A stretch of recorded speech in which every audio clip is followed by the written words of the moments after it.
Hello बच्चों, welcome to angels online platform. आज हम देखेंगे 12th जेडबलई का मेगा टेस्ट का सॉल्यूशन। देखिए, फर्स्ट क्वेश्चन है, one slit of double slit experiment is covered by a thin glass plate of the refractive index 1.4 and other by a thin glass plate of the refractive index 1.7. The point on the screen where the central maximum fall before the glass plate was instead is now occupied by the fifth bright fringe. Assume the plate have the same thickness t and the wavelength of light 480 nanometer, then the value of t is। तो देखिए, हमारे इस question में क्या given है।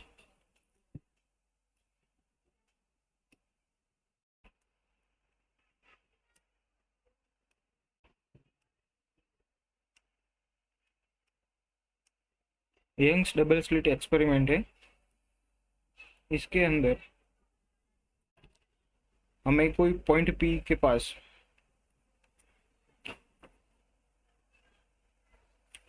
ये दो slit है, इधर और इधर। दोनों में से जो रिफ्रैक्टिव इंडेक्स है, एक का है 1.4 और एक का है 1.7। इसी में से जो सेंट्रल पॉइंट है मैक्सिमम फॉल, तो वो पहले इधर है। उसके बाद एक स्लिट इधर और एक स्लिट इधर रखने के बाद इसका जो पॉइंट है वो फिफ्थ ब्राइट फ्रिंज है। मतलब कि फॉर फिफ्थ ब्राइट फ्रिंज के लिए लेमडा एक्स होगा, डेल्टा एक्स होगा 5 lambda. Delta X is equal to mu 1 minus mu 2 into T. Delta X is equal to 1.4 minus 1.7 into T is equal to 0.3 into T.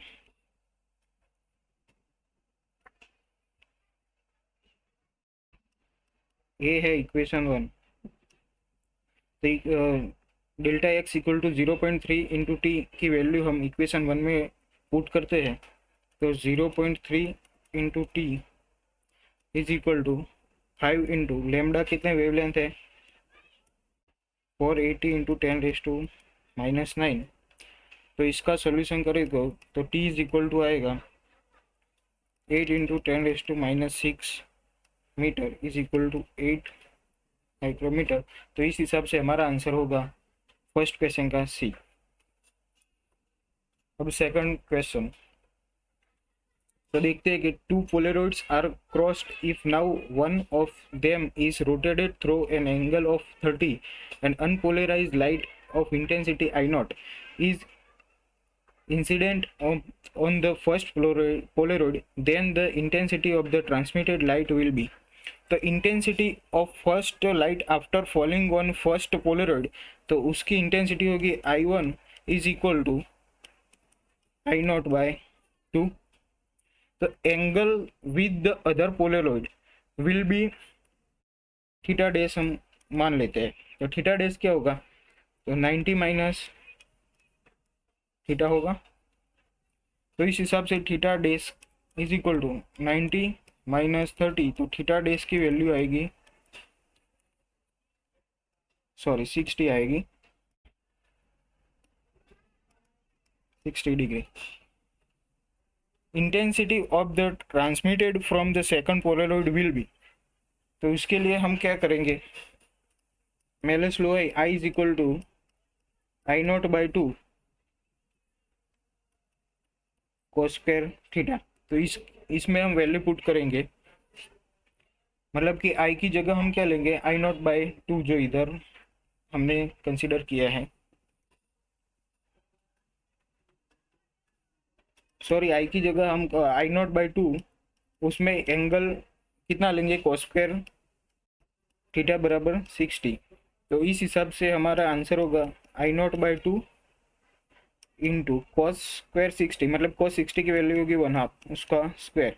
तो इसका जब हम final I dash निकालेंगे तो इसका answer होगा I0 बाई 8। तो इस हिसाब से हमारा आंसर होगा सेकंड क्वेश्चन में डी। अब third question, first diffraction minimum due to a single slit of feed 10 raised to minus 4 10 की power minus 4 centimetre is at theta is equal to 30 degree, the wavelength of the light used is। तो देखिए formula for the first diffraction, उसका formula होता है D sine theta is equal to N lambda. इधर पहले देखिए ये है 10⁻⁴ सेंटीमीटर, अब इसको हम मीटर में करेंगे तो क्या होगा 10⁻�6 मीटर। तो डी की वैल्यू 10⁻�6 साइन थीटा, इधर क्या है थीटा इज इक्वल टू 30, मतलब कि sine 30 is equal to N lambda. N की वैल्यू है हमारे लिए फर्स्ट डिफ्लेक्शन, इसलिए बचेगा लेमडा। तो इसका सॉल्यूशन करते हैं हम, sine 30 is equal to 1/2 is equal to 0.5 is equal to lambda. मतलब इसका जो सॉल्यूशन करेंगे तो इसका आंसर आएगा lambda is equal to 5000 angstrom. तो इस हिसाब से आंसर होगा थर्ड क्वेश्चन का हमारा B.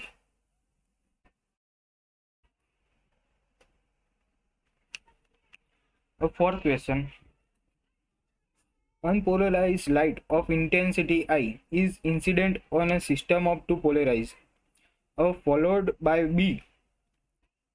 The intensity of the emergent light is I/2. The third polarized C is placed between A and B. The intensity of the emergent light is the reduced to I/3. The angle between the polarized A and C is 0. Then तो इस case के अंदर हम करेंगे ए और B का जो Polaroid है और इसका एंगल कितना है,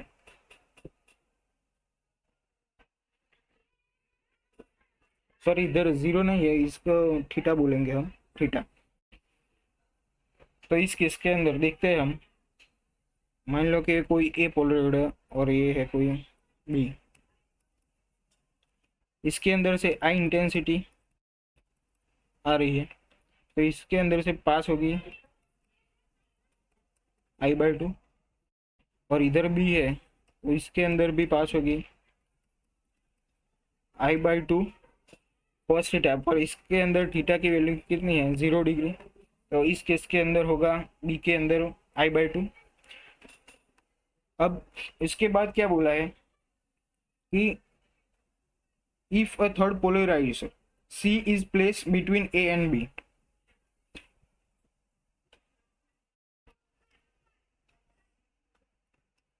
ए और बी है उसके बीच हम किसी सी पोलराइजर को बिठा देते हैं।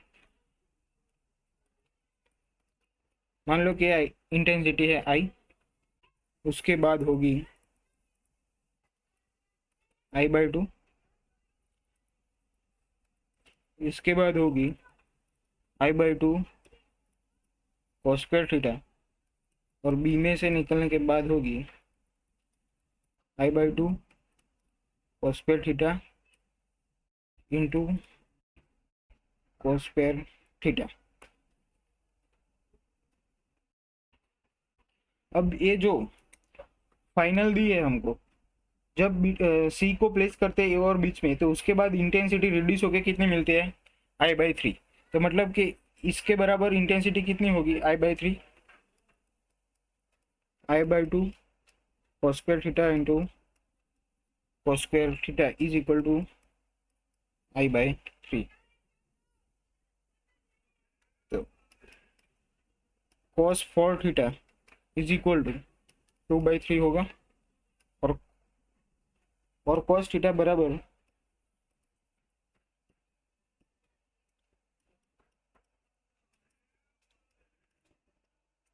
2/3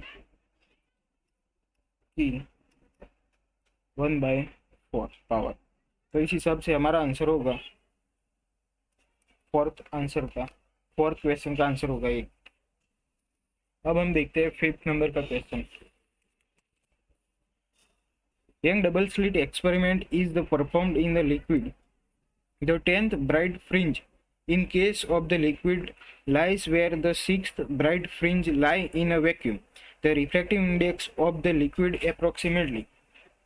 इसके अंदर क्वेश्चन ए कहना चाहता है कि यंग का जो डबल स्लिट का एक्सपेरिमेंट है वो किसी लिक्विड के अंदर करते हैं, तो उसकी जो 10th ब्राइट फ्रिंज है वो ये एक्सपेरिमेंट अगर लिक्विड के बिना वैक्यूम में करते हैं तो उसकी जो 6th ब्राइट फ्रिंज है उसको लाई करती है।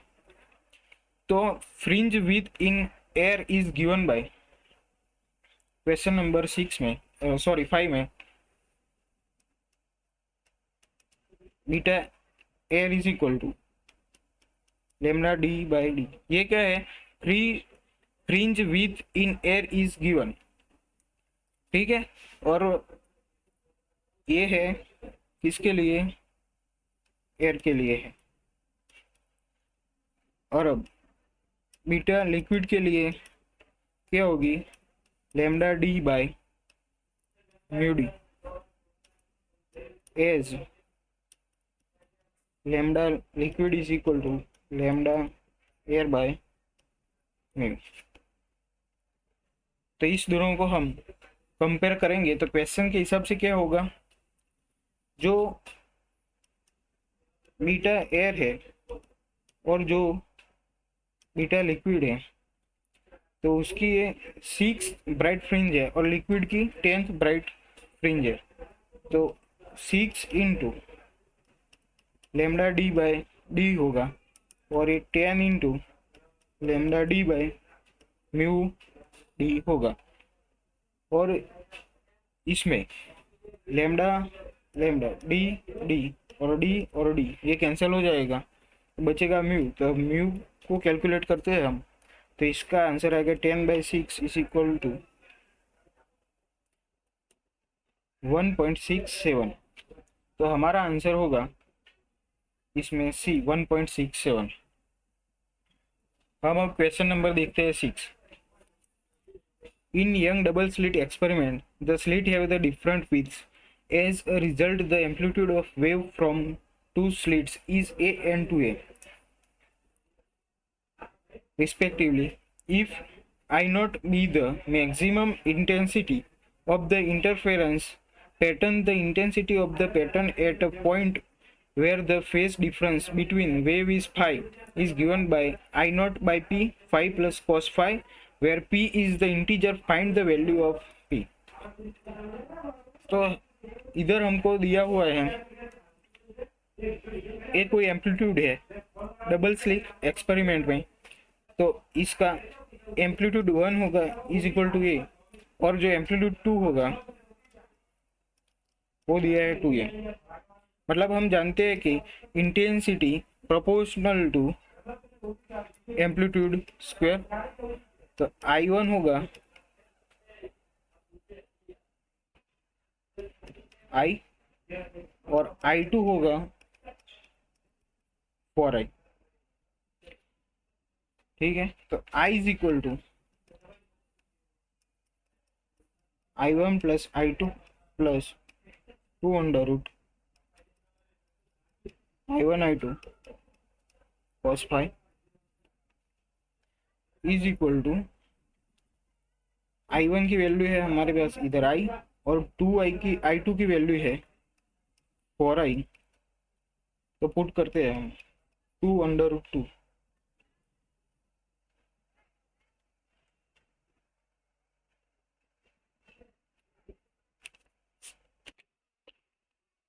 और I1 की वैल्यू इधर I1 स्क्वायर I2 स्क्वायर होगा। तो I1 की वैल्यू होगी I स्क्वायर और इसकी I2 की वैल्यू होगी 4I स्क्वायर। तो 4I की पावर में 4, ये है cos phi। तो अब हम आगे देखते हैं, तो इसका होगा is equal to I plus 2I square cos phi।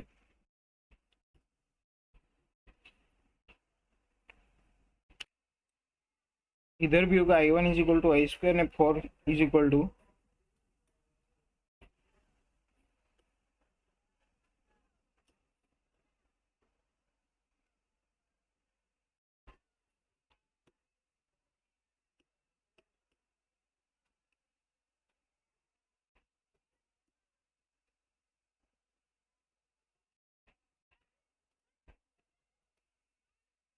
तो इधर होगा ये I1 is equal to I square होगा और I2 is equal to 4 I square होगा। तो इस हिसाब से इधर होगा I square into I square common ले लेते हैं तो 5 प्लस 4 कॉस 5, इसको हम बोल देते हैं इक्वेशन 1। और इधर देखिए I not be the maximum intensity of the interference the pattern they, तो I not is equal to होगा आई स्क्वायर 5 प्लस 4 कॉस 5। तो इधर हम 5 की वैल्यू लेंगे, मैक्सिमम इंटेंसिटी बोला है तो 5 कॉस 5 इज इक्वल टू 1 होगा। तो I not is equal to I square 5 plus 4 cos 5 is equal to 1, क्योंकि मैक्सिमम इंटेंसिटी बोला है। तो इधर होगा I not is equal to 9 I square, तो आई स्क्वायर होगा आई नॉट बाय 9। तो इस हिसाब से हमारे क्वेश्चन का आंसर होगा मतलब 9 होगा, क्योंकि आई नॉट बाय 9 आ रहा है तो इधर आई नॉट बाय पी है, तो पी की जगह हम क्या बोलते हैं आई नॉट बाय 9। तो इस हिसाब से आंसर होगा क्वेश्चन 6 का ऑप्शन ए 9। उसके बाद क्वेश्चन नंबर 7 पे हम जाते हैं। The interference fringe are produced on a screen by using the two light source. Intensity I and 9I. The phase difference between the beam is pi by 2 at point P and the pi at the point Q. The screen, the difference between the resultant intensity at point P and Q. तो इधर भी हम कौन I is proportional to intensity proportional to amplitude, ठीक है। तो मतलब इस हिसाब से I1 होगा, sorry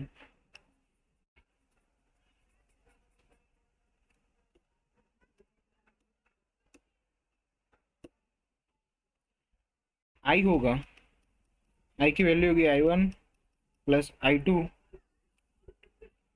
plus 2 under root I1 I2 cos 5। तो इधर हमको इंटेंसिटी एक की दी है आई और एक की दी है 9I, तो I1 होगा आई और I2 दिया हुआ है 9I, ठीक है। तब अब हम at point P phase difference क्या दिया है हमको, पॉइंट P का फेस डिफरेंस है पाई बाय 2, तो होगा I P is equal to I1 की जगह आई लेते हैं, I2 की जगह 9I लेते हैं, फिर under root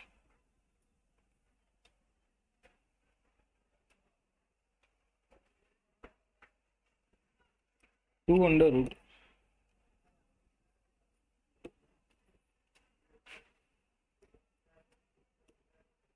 9I square cos pi by 2। तो इसका सब कैलकुलेशन करेंगे तो IP होगा 10I, और एट पॉइंट Q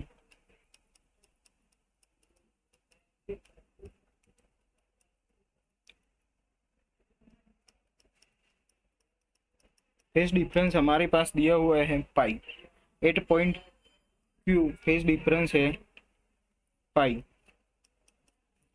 तो IQ होगा I plus 9I plus 2 under root 9I square cos 5। तो इसकी कैलकुलेशन होगी IQ is equal to 10I minus 6I, तो IQ is equal to 4I होगा। तो हमको फाइनल I चाहिए, तो final I is equal to IP minus IQ is equal to 10i minus 4i is equal to 6i। ठीक है, तो इस हिसाब से हमारा आंसर होगा 10i minus 4i is equal to 6i। Question 7 का आंसर है ऑप्शन नंबर सी 6i। फिर question number 8, a monochromatic beam of light fall on young double slit experiment as shown in figure. A thin slit of glass is inserted in front of lower slit S2. Lambda is equal to 600 nanometre is wavelength of source. Lambda की value दी है 600। तो हमको total path difference find करना है, मतलब कि total path difference delta X होगा T into mu minus 1 minus D sine theta. For central maximum, इसमें क्या बोला, फॉर सेंट्रल मैक्सिमम, तो उसके लिए क्या होगा, mu minus 1 into T is equal to D sine theta होगा। तो mu minus 1 into T is equal to D sine theta. ये थियरी बेस्ड क्वेश्चन है। क्वेश्चन नंबर 9 देखते हैं हम। In a double slit experiment the two slits are 1 mm apart and the screen is placed 1 meter away. A monochromatic light of wavelength 500 Newton meter is used. What will be the width of each slit for obtaining 10 maximum of double slit when the central maximum of single slit pattern? तो हमको इसमें क्या बोला है कि इन double slit experiment beta की value होगी lambda D by D, और इधर स्मॉल डी है 1 mm, कैपिटल डी है 1 मीटर और लेमडा है 500 nanometer. In double slit experiment ये होगा बीटा की वैल्यू, और इन सिंगल स्लिट एक्सपेरिमेंट जो width, in single slit experiment जो विड्थ होगी उसके लिए हम beta dash is equal to 2 lambda D by A मान सकते हैं। तो इधर क्या है कि 10th मैक्सिमा है, what will be the width of each slits for obtaining the 10th maxima, मतलब बीटा डैश होगा 10 बीटा।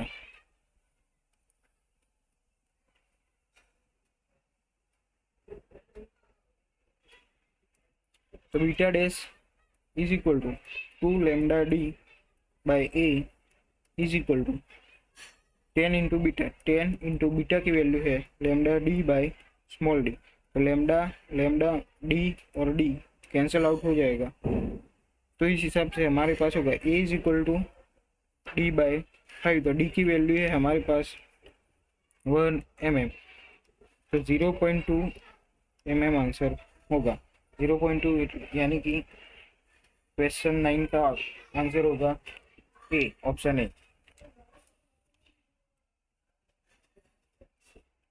अब क्वेश्चन नंबर 10,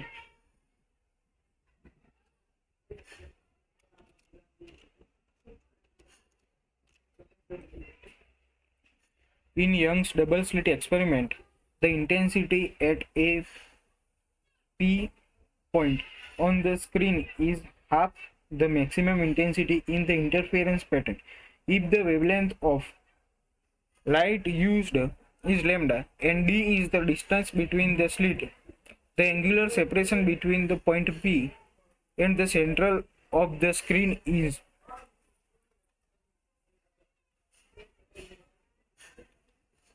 तो यहाँ पे हमको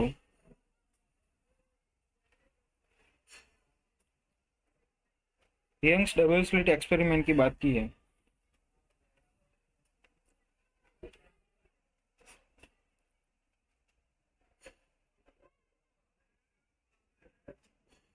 इधर मान लेते हैं कि पहले इंटेंसिटी इधर होती थी, फिर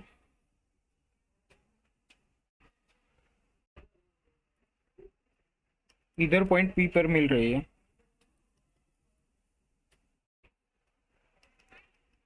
इसका एंगल होगा थीटा और ये होगा डी साइन थीटा, और ये दो का बीच का डिस्टेंस है डी, और दोनों स्लिट का डिस्टेंस है small D.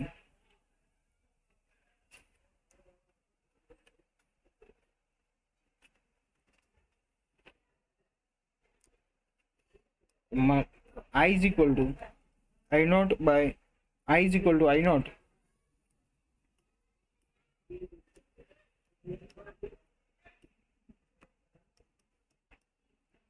cos square pi by 2। तो I is equal to I naught by 2 is equal to I naught cos square pi by 2। I naught cancel हो जाएगा, 1 by root 2 is equal to cos pi by 2। तो cos की value 1 under root 2 कब आती है, जब cos pi by 4 होगा, तब is equal to cos pi by 2। मतलब कि 5 by 2 is equal to pi by 4 है, तो 5 इज इक्वल टू होगा पाई बाई 2। तो फेस डिफरेंस होगा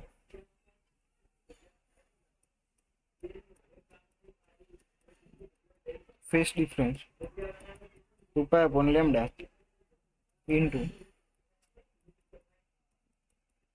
पाथ डिफरेंस। तो फेस डिफरेंस क्या है, pi by 2 is equal to 2 pi by lambda into D sine theta pi by pi pi cancel out. तो sine theta की वैल्यू होगी lambda by 4d। तो theta is equal to sine inverse lambda by 4d। Sine is equal to lambda by 4d। तो इस हिसाब से इस question का आंसर होगा question number 10 D, option number D. Question number 11 की हम बात करें। In a young double slit experiment, two slits are illuminated with a light of wavelength 800 nanometer. The line joining A1P is perpendicular to A1A2 as shown in the figure. If the first minimum is detected at P, the value of the slit separation A will be the distance of screen from slits D is equal to 5 centimeter। तो इसका distance हमको दिया हुआ है, d is equal to 5 है, और A1 और A2 slit का डिस्टेंस क्या है, A है। तो मान लो कि A2 से इधर कुछ पॉइंट है, तो P और A पॉइंट का बीच का डिस्टेंस होगा A, ठीक है। और ये क्या है, फर्स्ट मिनिमम है। The condition for minimum in Young's double slit experiment, delta x is equal to 2n plus 1 lambda by 2।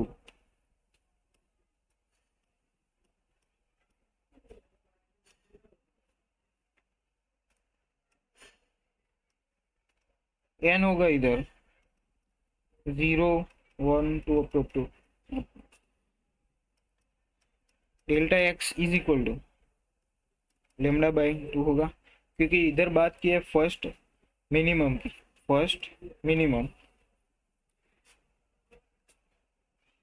A1P is equal to distance D, और A2P का होगा, ये है D और ये है A।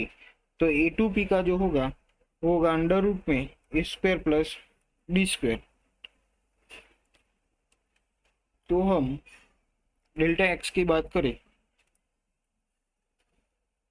A2P minus A1P is equal to lambda by 2। तो A2P is equal to क्या है, under root A square plus D square minus D is equal to lambda by 2। इधर होगा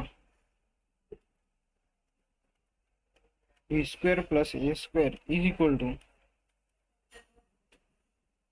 लेमडा बाय 2 प्लस डी का square. तो इसका हम आगे A square is equal to D lambda plus lambda square by 4 होगा, क्योंकि इधर से डी स्क्वायर और इधर जो एक स्क्वायर करेंगे तो D square plus lambda D plus lambda square by 4 होगा। तो इधर से हम डी स्क्वायर और डी स्क्वायर निकाल देंगे, तो A square is equal to आएगा D lambda plus lambda square by 4। तो इधर ए इज इक्वल टू होगा under root D into lambda, क्योंकि ये लेमडा की वैल्यू है बहुत छोटी, तो इसको हम निगलेक्ट कर देते हैं। तो अंडर रूट में डी की वैल्यू है 0.5, ये सेंटीमीटर में है तो इसमें हम कन्वर्ट कर देते हैं, और इसकी वैल्यू हो गई 800 into 10⁻⁹।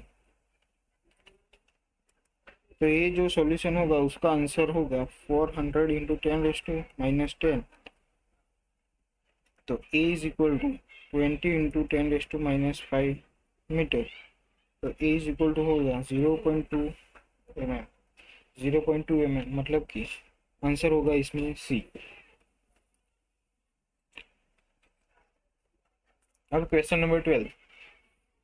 In a young double slit experiment the slits are placed 0.320 mm apart. Light of wavelength lambda is equal to 500 nanometer is incident on the slits. The total number of breath fringe that are observed in the angular range -30 less than 0 less than 30 degree is।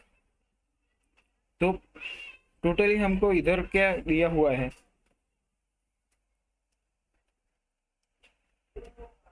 Young's double slit experiment है, ठीक है, और इधर angle होगा theta है। तो path difference हमको find करना है, तो पार्ट डिफरेंस होगा D sine theta is equal to N lambda. तो हमको इधर डी की वैल्यू दी है कितनी, 3.320 इंटू 10⁻³ इधर, और sine theta N cross lambda की वैल्यू दी है 500 नैनोमीटर 10⁻⁹। तो 0.320 10⁻³ और साइन की वैल्यू दी है हम साइन 30, थीटा की वैल्यू हम इधर 30 तो -30, तो साइन 30 होगा 1/2 is equal to N into 500 10⁻⁹। तो इसमें हम एन की वैल्यू कैलकुलेट करेंगे तो इसका आंसर होगा 320। तो इस हिसाब से इसका आंसर होगा ऑप्शन नंबर ए। अब हम क्वेश्चन नंबर 30 की तरफ जा रहे हैं, 13 की 13। A conductor is carrying a current I, the magnetic field intensity at the point O which is the common center for 3 arc is. तो आप देखिए कि करंट इधर से पास हो रहा है, इधर आ रहा है, फिर इधर से पास हो रहा है, फिर इधर आ रहा है, और हमको फाइंड करना है पॉइंट ओ के आगे, ठीक है। तो ये 3 आर्क लेंथ है, 3 आर्क्स है, तो हम फाइंड करेंगे बी नेट होगा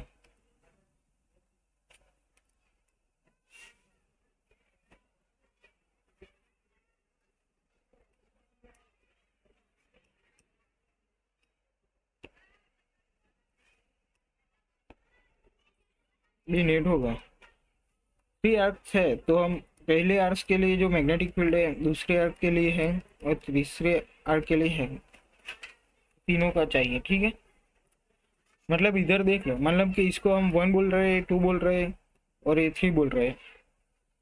तो B1 क्या होगा? B1 होगा mu not I theta upon 4 pi into ये जो लेंथ है हमारे पास, ये कितने आ रहे? 3 आर। B2 के लिए वैसे ही mu naught I theta 4 pi into ये दूसरे आर के लिए आर की वैल्यू होगी 2 आर, और B3 होगा mu not I theta upon 4 pi R. ठीक है, तो हम इस B1 B2 और B3 को बी नेट के इक्वेशन में हम डालते हैं, तो जब इसका आंसर आता है वो तीनों का समेशन है, और तीनों का समेशन बी नेट मिलेगा आपको 5 mu not I upon 24 pi R. ठीक है, तो इसके हिसाब से हमारे पास ऑप्शन ए राइट है। क्वेश्चन नंबर 40 को हम देखते हैं। इसमें a proton and electron and helium nucleus have the same kinetic energy. They are in circular orbit in a plane due to the magnetic field which perpendicular the plane. Let rp, re and rhe be their respective radii then। मतलब इसके अंदर जो की concept है वो F net क्या होगा? Q into V cross B, Q V B sine theta. पर इधर हमको क्या, थीटा की वैल्यू क्या है? इधर ये परपेंडिकुलर है, तो थीटा इज इक्वल टू 90 हो जाएगा। तो साइन 90 बराबर 1, मतलब कि एफ नेट की वैल्यू होगी क्यू वी बी। ठीक है, और हमारे पास ये 3 पार्टिकल्स है, क्यू इलेक्ट्रॉन, क्यू प्रोटॉन और क्यू हीलियम।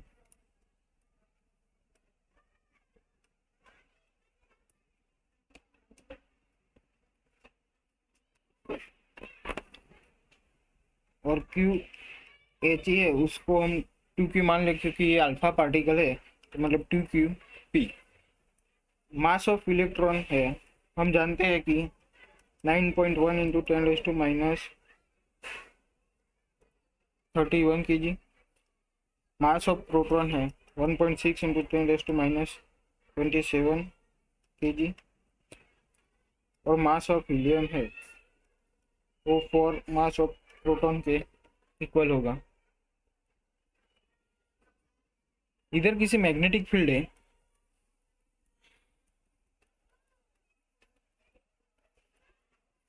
इसमें कोई क्यू पार्टिकल एंटर करता है वी वेलोसिटी से, तो ये एंटर करेगा और ये इस तरफ इसकी मूवमेंट होगी। Because this force particle travelled a circular path, in circular path is centrifugal force. तो सेंट्रीफ्यूगल फोर्स क्या होगा हमारे पास? M V square by R. In circular path is centrifugal force, तो सेंट्रीफ्यूगल फोर्स की वैल्यू होगी M V square by R. तो हम इधर ये सेंट्रीफ्यूगल फोर्स है वो, और जो एफ नेट है उसको कंपेयर करेंगे, M V square by R is equal to Q V B के बराबर होगा ये। तो आर इधर से हमको मिलेगा M V by Q B, और आर होगा √2 M K by Q B, since K is equal to 1/2 M V square. ठीक है, तो आर इधर प्रोपोर्शनल होगा किसके? √m बाय क्यू के। तो अब हम रेशियो लेते हैं आर ऑफ हीलियम और आर ऑफ प्रोटॉन। तो रेशियो में होगा √ में M of helium, mass of helium और मास ऑफ प्रोटॉन इनटू क्यूपी और Q H is equal to mass of helium की जगह हम ले लेते हैं 4 मास ऑफ प्रोटॉन। तो ये होगा अंडर रूट में 4 इंटू क्यूपी और अपॉन है क्यू एच। तो इधर क्यू एच की जगह हम ले लेते हैं 2 क्यूपी, तो ये होगा 1/2। तो आर ऑफ एच की वैल्यू आएगी 1, आर ऑफ एच की वैल्यू आएगी 1, जो किसके बराबर है, R of H is equal to R of P के बराबर है। और यहाँ पे देखिए कि मास के हिसाब से मास ऑफ प्रोटॉन, उसके बाद होगा mass of electron, mass of proton greater than mass of electron and Qp is equal to Qe। तो इधर R of H is equal to R of P है, R of H is equal to R of P।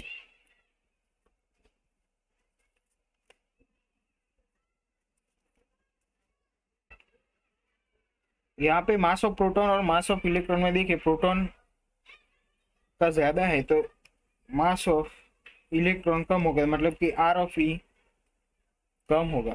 तो R of H is equal to R of P greater than R of E। तो ऐसा option हम option D में देख रहे हैं। तो R of E less than RP is equal to R of He। ठीक है, फिर question number 50। Current is flowing in conducting wire safe as shown in the figure. The radius of the curved part is R and the length of the straight portion is very large. The value of the magnetic field at the center of E B is equal to mu naught I upon 4 pi R K pi plus 1/4. Where is the value of K? तो इधर हम देख सकते हैं कि ये जो circular portion है और इसके बीच में जो पॉइंट है वो उसके अंदर हमको मैग्नेटिक फील्ड दी हुई है और इसमें के पाई है, तो के की वैल्यू हमको फाइंड करनी है। तो हम इसको ए पॉइंट देते हैं, ये बी पॉइंट है और ये पॉइंट है सी। जब मैग्नेटिक फील्ड है ए बी और सी, तो सबकी मैग्नेटिक फील्ड पॉइंट ओ के पास से, तो बी नेट होगा बी ए प्लस बी बी और बी सी। तो magnetic field along a straight wire, magnetic field along a straight wire, तो इसके पास ओ के पास ये स्ट्रेट वायर है, तो बी ए की वैल्यू होगी 0। फिर magnetic field due to circular section, ये magnetic field due to circular section, इसकी वैल्यू होगी mu not I upon 4 pi R into theta में क्या लेंगे, थीटा में हम लेंगे ये टोटल होगा, तो टोटल सर्कल होगा तो इसका एंगल होगा 2 पाई, इसमें से ये π/2 कट कर देंगे हम।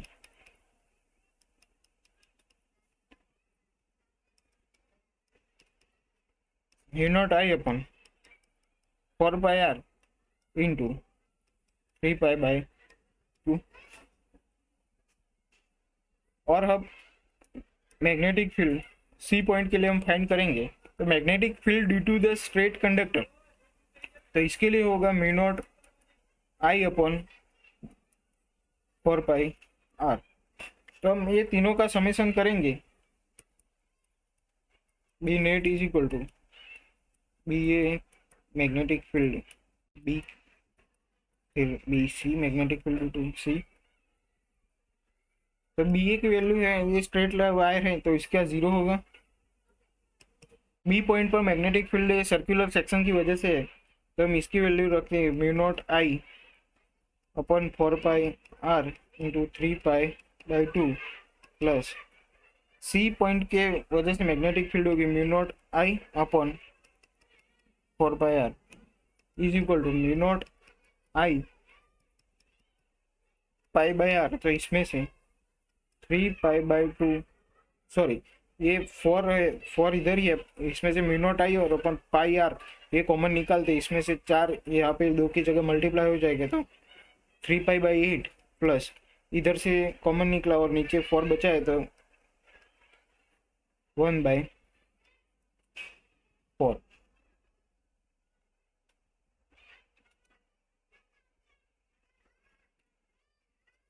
अब हमारे क्वेश्चन में देखिए mu not I upon pi R, mu not I upon pi R हमने कॉमन ले लिया, के पाई और 1/4 है, तो के की जगह हमारे पास क्या है 3/8, तो के की वैल्यू 3/8 होगी, इसलिए क्वेश्चन नंबर 15 में ऑप्शन बी राइट आंसर होगा। अब next question, question number 60, one of the two identical conducting wire of length L is bent in the form of the circular loop and other into a circular coil of n identical turns. If the same current pass in the both, the ratio of the magnetic field at the center of loop BL to that at the center of coil BC, तो BL by BC का ratio हमको find करना है, ये BL है। मान लो कि कोई L लेंथ का जो कंडक्टिंग वायर है उसको हमने कोई लूप बना दी, तो उसका रेडियस है R, और ये सर्कुलर लूप के लिए आई एल की वैल्यू होगी 2 pi R is equal to L, मतलब कि आर की वैल्यू होगी L/2 पाई, तो बी एल की वैल्यू होगी mu not I upon 2 are.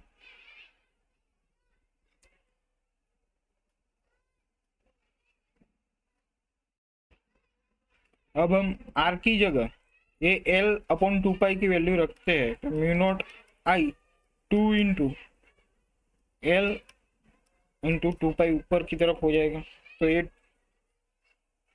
2 और 2 कैंसिल आउट हो जाएगा, वैल्यू आएगी mu naught I pi by L.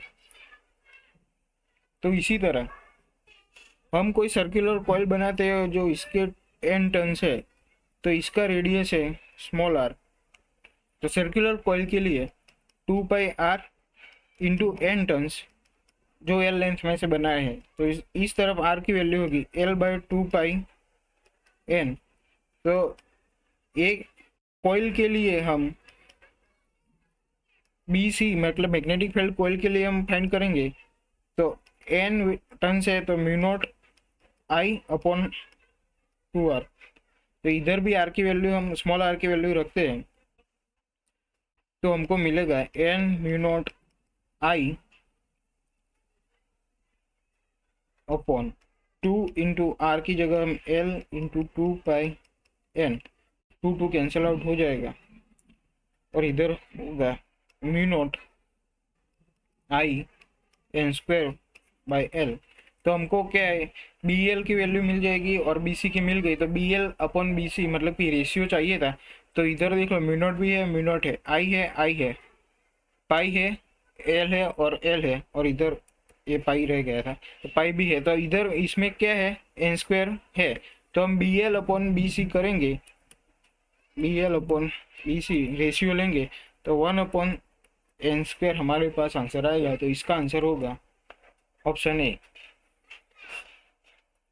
आगे देखते हैं question number 70, two identical wire A and B each of length L carry the same current I. Wire A is bent into a circle of radius R and wire B is the bent of the square. The side is A. So if B and B are the value of magnetic field at the center of the circle and square respectively, then the BA by BB मतलब कि magnetic field of A ratio of magnetic field B के लिए।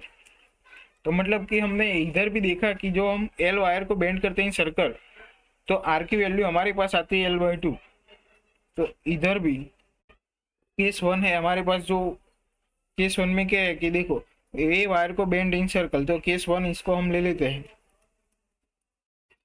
तो इधर 2 pi R is equal to L, तो R होगा L/2 pi, तो इसकी ए पॉइंट पर मैग्नेटिक फील्ड होगी mu not I by 2R is equal to mu not I 2R की जगह हम रख देते हैं L into 2 pi, 2 cancel out हो जाएगा, तो मैग्नेटिक फील्ड ए पॉइंट पे आएगी mu naught I pi upon L।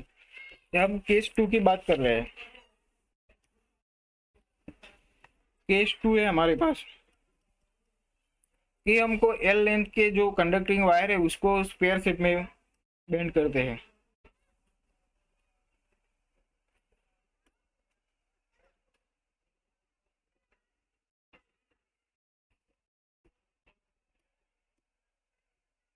ये हम स्क्वायर शेप में बेंड करते हैं, उसकी हर एक साइड की वैल्यू है ए। ठीक है, ये इधर हमको मिड पॉइंट पे कोई मैग्नेटिक फील्ड निकालनी है, तो इधर देख सकते हैं हम इस तरह को ट्रायंगल दो होगी, और ये जो एंगल है इसकी वैल्यू होगी 45, और जो ये चौरस है स्क्वायर है तो उसके 4a is equal to L होगा, एल बराबर, तो ए की वैल्यू होगी एल बाई 4। तो हम इस साइड के लिए इस साइड पे इस साइड की वजह से ये पॉइंट पर लगती मैग्नेटिक फील्ड फाइंड करते हैं। मान लो कि ये साइड का हम पहली साइड है तो B1 मान लेते हैं, तो म्यू नॉट आई अपन 4 पाई, तो B1 की वैल्यू ए की जगह एल बाई 4 पुट करेंगे, तो और इधर क्या होगा कि ये 45 है साइन, तो इधर sine theta 1 plus sine theta 2 भी लगेगा, तो साइन 45 प्लस साइन 45, तो इधर हम ए की जगह एल बाई 4 पुट करेंगे और साइन 45 प्लस साइन 45 की वैल्यू रखेंगे, तो म्यू नॉट आई 4 पाई ए 2√2 होगा। तो ये जो B1 मिलेगा ये किसी एक साइड के लिए स्क्वायर की, ऐसे हमारे स्क्वायर के लिए 4 साइड होगी, तो टोटल होगा 4 इंटू B1, तो 4 into mu not I into 2√2 upon pi L आएगा। तो इधर हमारे पास रेशियो है B A by magnetic field to A और मैग्नेटिक फील्ड बी, तो mu not I pi by L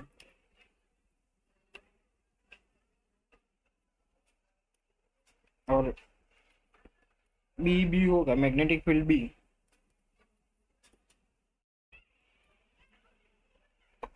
pi L by 4 mu not I into 2√2, L cancel हो जाएगा, म्यू नॉट आई, तो बी ए अपॉन बी होगा pi square upon 8√2, pi square upon 8√2, तो ये answer होगा question number 17 का B.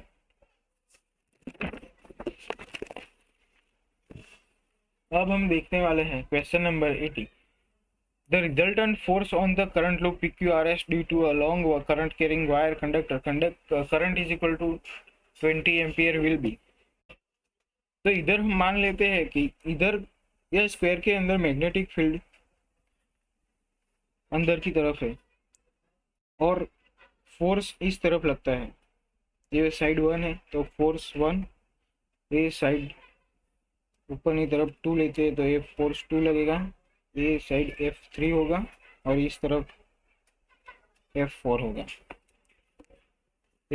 Y using of right hand palm rule, तो wire 2 and 4, ये वायर 2 और ये वायर 4 है और ये वायर 3 है और ये वायर 1 है, तो wire 2 and 4 the equal distance for current carrying wire, मतलब कि ये जो करंट कैरिंग वायर है उससे वो इक्वल डिस्टेंस पर है, तो फोर्स ऑफ वायर 2 है S R plus force of wire 4 है P Q, A is equal to 0 होगा क्योंकि दोनों की इक्वल डिस्टेंस पर है, तो force F S R plus F P Q is equal to 0।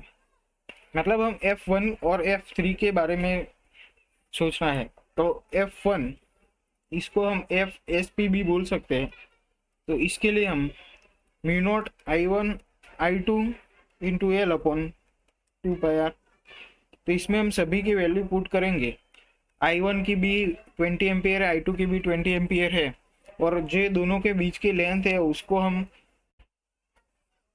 लेने वाले हैं, जो वायर की लेंथ है वो 50 और जो आर की वैल्यू है उसमें हम लेंगे ये दो वायर के बीच की लेंथ, और ये सभी वैल्यू पुट करेंगे तो हमको मिलेगा 60 इंटू 10⁻⁵ न्यूटन। ऐसे ही F3 की बात करते हैं, मतलब F3 बोले तो FRQ, इसमें भी सब वैल्यू पुट करेंगे, μ0 I1 I2 L 2π/r। तो इसमें सब वैल्यू सेम रहेगी, बट ये आर की वैल्यू चेंज हो जाएगी। आर की वैल्यू होगी ये 10 प्लस और 2, मतलब कि 12 इंटू 10⁻⁻² मीटर होगी। तो इसमें 12 इंटू 10⁻⁻² रखना है, और F1 के लिए मतलब FSP के लिए ओनली 2 इंटू 10⁻⁻² आर की वैल्यू रखनी है, बाकी सब वैल्यू सेम है। तो इसके हम कैलकुलेशन करते हैं तो इसका आंसर आ गया 10 इंटू 10⁻⁵ न्यूटन।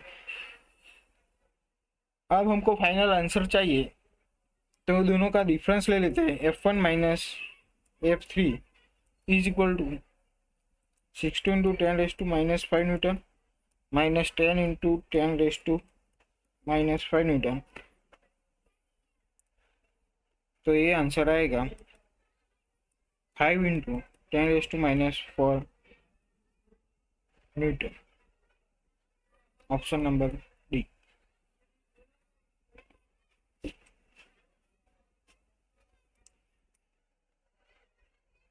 हम आगे देखेंगे question number 19। A conductor A B, ये कंडक्टर है A B for length L carrying a current I is placed perpendicular to along a straight conductor XY। ये परपेंडिकुलर कोई कंडक्टर है XY, carrying current I as shown in the force on AB will be। अब इस तरफ current जा रहा है और राइट हैंड पाम रूल हम अप्लाई करते हैं, तो मतलब कि इधर कोई हम L लेंथ है, मतलब कि ये कोई पार्ट है, तो इसकी तरह इसको फोर्स लगेगा इधर ऊपर की DF। मान लो कि इसका डिस्टेंस है X है, तो जो फोर्स होगा वो IDL क्रॉस B के बराबर होगा।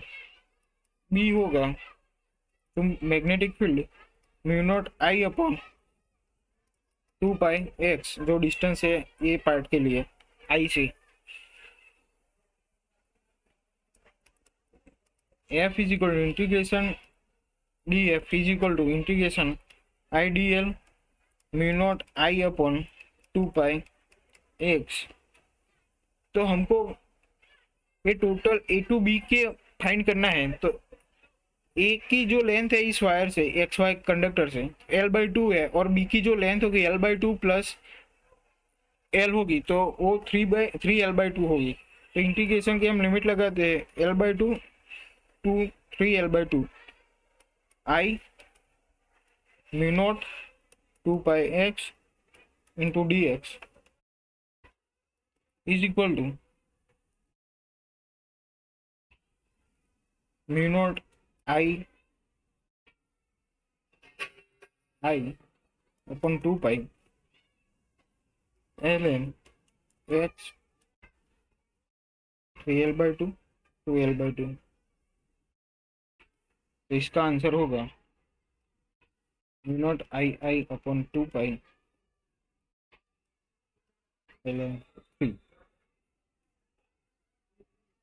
क्वेश्चन नंबर 90 में राइट ऑप्शन होगा ऑप्शन बी। अब question number 20। In the diagram shown I1 I2 are the magnitude of current in the square loop and identify long straight conductor respectively. If the net magnetic field at the center of the loop is 0, then the relation between I1 and I2, मतलब कि ये कोई इस conductor से I2 current जा रहा है और इस स्क्वायर में से मान लो कि हम I1 करंट जा रहा है, तो इस पॉइंट ऊपर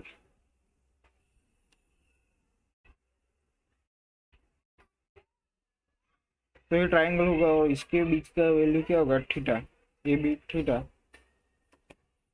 तो B1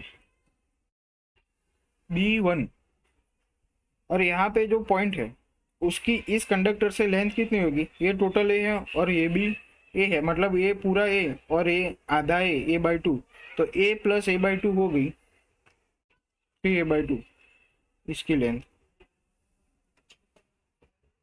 हम B1 के लिए मैग्नेटिक फील्ड फाइंड करते हैं, तो mu not I2 upon 2 π r B1 is equal to mu not I2 2 π into R की वैल्यू 3a/2, तो B1 होगा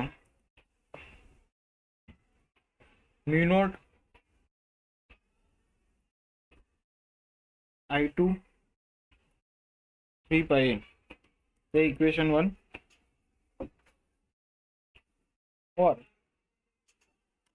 सर अब हम ये स्क्वायर के बारे में देखेंगे, तो स्क्वायर के इस साइड के लिए, इस साइड की वजह से इस पॉइंट पे जो मैग्नेटिक फील्ड है वो फाइंड करते हैं, मतलब B equal to mu naught I1/4 π a/2। इसकी लेंथ टोटल है ए, तो इस साइड से इस पॉइंट पे लगने वाला मैग्नेटिक फील्ड है उसका डिस्टेंस होगा a/2, और sin 45 प्लस sin 40/θ होगा,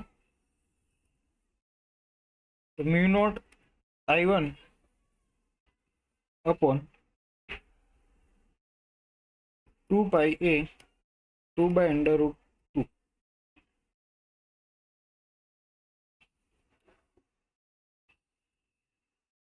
और ये 2 कैंसल आउट हो जाएगी, तो म्यू नॉट I1/√2 π a होगा। ये होगा किसी एक साइड की वजह से पॉइंट पर लगने वाला मैग्नेटिक फील्ड। अब स्क्वायर है तो 4 साइड होगी, तो मतलब कि टोटल है जो 4 साइड, तो 4 इंटू बी मान सकते हैं हम, 4 इंटू बी, तो 4 इंटू बी की वैल्यू है म्यू नॉट I1/√2 π a। ये है इक्वेशन 2। अब इधर बोला है कि if the net magnetic field at the centre of the loop is 0, मतलब कि टोटल मैग्नेटिक फील्ड है वो 0 है, B1 प्लस B2, तो B1 is equal to B2 होगा। तब हम इसमें से B1 और B2 की वैल्यू पुट करते हैं, तो mu naught I2/3 π a is equal to 4 into mu naught I1/√2 π a, तो इसमें से mu naught pi a cut जाएगा,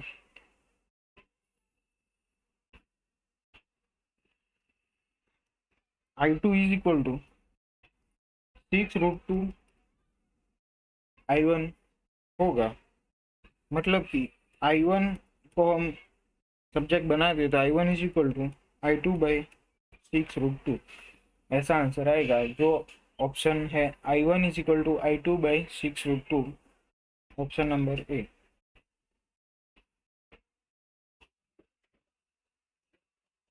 आगे question 21।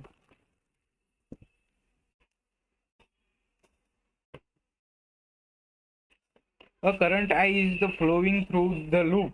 The direction of the current and the shape of the loop are as shown in the figure. The magnetic field at the center of the loop is, मतलब इसमें M A की value है, मतलब M A मतलब radius इस circle का are है, M B ये टोटल है 2r, और ये एंगल है 90 डिग्री। तो इसमें भी हमको क्या पूछा है कि जो सेंटर ऑफ लूप है उसमें मैग्नेटिक फील्ड कितनी है, तो हम magnetic field due to AD portion से, एडी पोर्शन क्या है सर्कुलर है, तो उसके लिए होगा mu naught I/4 π r into जो एंगल होगा 3/2 is equal to mu naught I/r 3/8। और B magnetic field A B के वजह से। तो ये स्ट्रेट लाइन है, तो इसकी मैग्नेटिक फील्ड होगी 0। फिर magnetic field of C D portion के लिए, सी डी भी इसी लाइन पे डिले इन्हें करता है, तो इसकी भी होगी 0। अब हम फाइंड करनी है सी बी पोर्शन के लिए, magnetic field C B portion के लिए। तो ये होगी mu not I upon 4 pi into इसकी जो लेंथ है पॉइंट की वजह से, इस पॉइंट से वो 2r है, और एंगल होगा वो π/2 होगा, mu not I upon 60r। तो बी नेट मतलब मैग्नेटिक फील्ड की जो नेट वैल्यू होगी वो ए दो B magnetic field due to A D और magnetic field due to C B की वजह से ही होगी। तो इसको हम समेशन करते हैं B magnetic field A D plus magnetic field C B, तो 3/8 mu not I upon R plus mu not I upon 16r।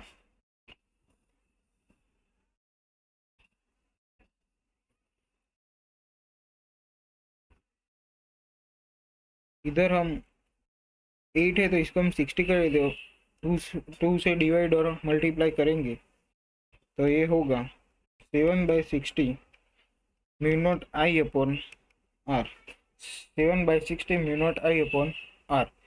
और इसकी जो डायरेक्शन होगी वो इनटू द प्लेन होगी, क्योंकि इधर हम right hand palm rule apply करते हैं तो डायरेक्शन होगी इनटू द प्लेन होगी, मतलब कि 7/60 mu not I upon R but into the plane of the paper. अब हम 22 आंसर देखते हैं। इन इलेक्ट्रॉन मास 9.1 10 की पावर -31 kg, द चार्ज -1.6 10 की power -90 coulomb, experience no deflection if subject to an electron field 3.2 10⁻⁴ volt per meter and the magnetic field 2 cross 2 into 10⁻⁻³ wave per meter square. Both the field are the normal to the path of electron and each other. The electric field is removed, then the electron will revolve in n. तो जो force of electric field है और force of magnetic field है, इसको हम force of electric field को P और ये मैग्नेटिक फील्ड QVB, तो V इज इक्वल टू होगा E/B। तो इलेक्ट्रिक फील्ड की वैल्यू है 3.2 10⁵ और मैग्नेटिक फील्ड है 2 into 10⁻³ तो इसका आंसर V का आएगा 1.6 10⁸ अब ये रिवॉल्व कर रहा है, मतलब कि R is equal to mv/qb। तो m है मास of electron 9.1 into 10⁻31 into 1.6 10⁸ V की वैल्यू है, Q की वैल्यू है 1.6 इंटू 10⁻90 इंटू B की वैल्यू मैग्नेटिक फील्ड है 2 इंटू 10⁻3 और जो R होगा वो 0.45 मीटर, मतलब कि वो R की वैल्यू 0.5 मीटर के अंदर वो रिवॉल्व करेंगे। कब? जब हम इलेक्ट्रिक फील्ड रिमूव करेंगे। तो इसका आंसर होगा 0.45 मीटर, मतलब कि आंसर होगा C। अब question number 23। Two long parallel wire carry current I1 and I2 such that I1 greater than I2.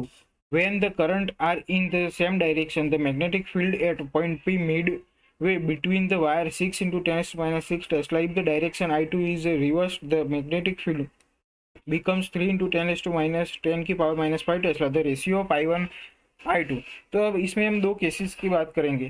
तो पहला केस है हमारे पास कि जब दोनों वायर में आई की जो डायरेक्शन है वो सेम है और ये किसी मिड पॉइंट पर मैग्नेटिक फील्ड की बात हो रही है। मान लो कि ये डिस्टेंस d है, ये डिस्टेंस d है, इसका टोटल डिस्टेंस है 2d। ये I1 है और ये I2 है, ठीक है। तो मैग्नेटिक फील्ड होगी इसी पॉइंट पर mu not I upon 2 pi R. पर क्या होगा, जब ये I1 इस तरफ है तो इस पॉइंट के लिए इसकी मैग्नेटिक फील्ड होगी क्रॉस, और ये I2 भी इसी डायरेक्शन में है तो इसके लिए मैग्नेटिक फील्ड होगी डॉट। तो मतलब कि दोनों अपोजिट है। तो mu not I upon 2 pi D, distance D है, minus mu naught I upon distance D है। तो इसकी वैल्यू हमको दी है 6 × 10⁻⁻6। इसको हम इक्वेशन 1 ले लेते हैं। जब हम केस 2 की बात कर रहे हैं तो इसके अंदर ये I1 और ये I2 की डायरेक्शन चेंज कर देते हैं।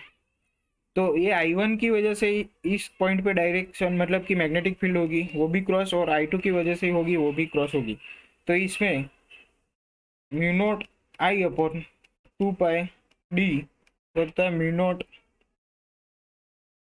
आई अपॉन 2 पाई डी। तो इसकी वैल्यू है 3 × 10⁻⁻5 टेस्ला। इसको हम इक्वेशन 2 नाम देते हैं। तो हम इक्वेशन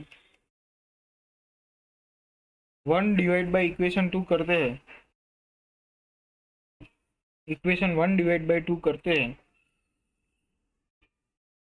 तो I1 minus I2 upon I1 plus I2, क्योंकि उसमें से mu not upon 2 pi D common निकल जाएगा। म्यू नॉट अपॉन 2 पाई डी, इसमें भी म्यू नॉट अपॉन 2 पाई डी कॉमन निकल जाएगा। तो ये 6/30 तो इज इक्वल टू 1/5।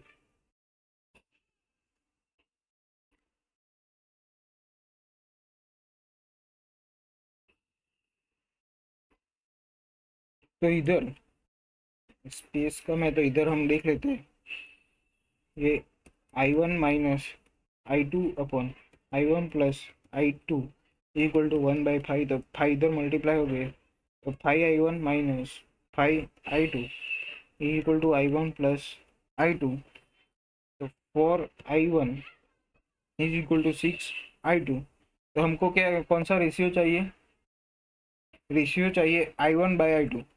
तो I1 बाई I2 का रेशियो होगा 6/4 इज इक्वल टू 3/2। तो 3/2 रेशियो है ऑप्शन नंबर सी में, ठीक है। अब हम 24 नंबर का क्वेश्चन देखते हैं।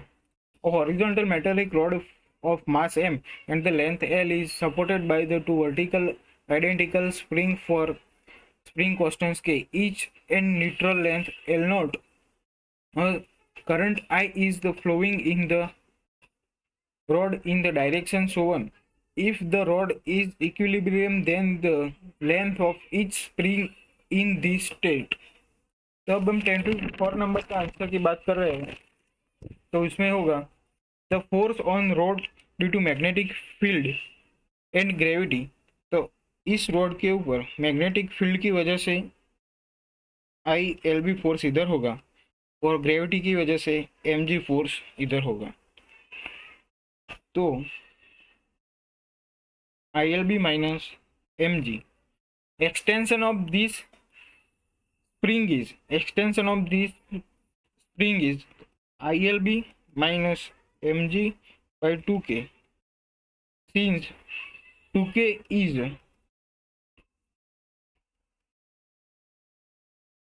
effective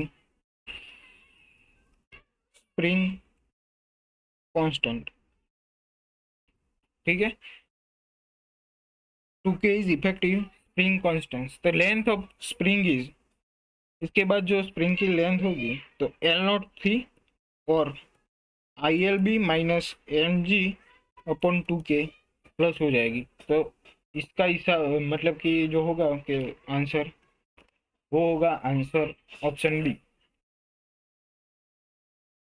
अब 25 नंबर का क्वेश्चन।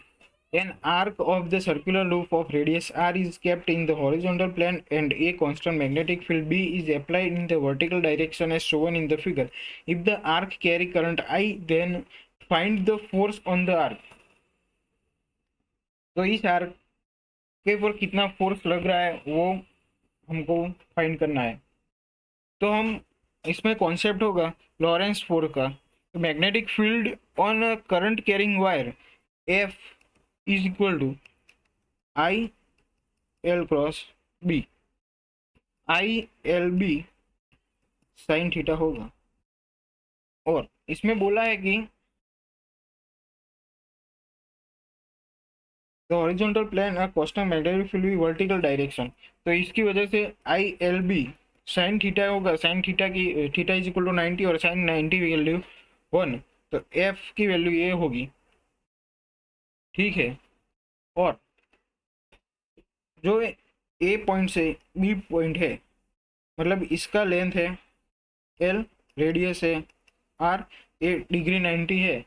तो एल एल होगा √2r। एल की वैल्यू होगी √2r, जो हम इस इक्वेशन में डाल देते हैं। तो √2 IR B हमारा आंसर होगा, ऑप्शन नंबर सी। तो इधर हम JEE 12 का मेगा टेस्ट का सॉल्यूशन खत्म करते हैं। जय श्री कृष्ण।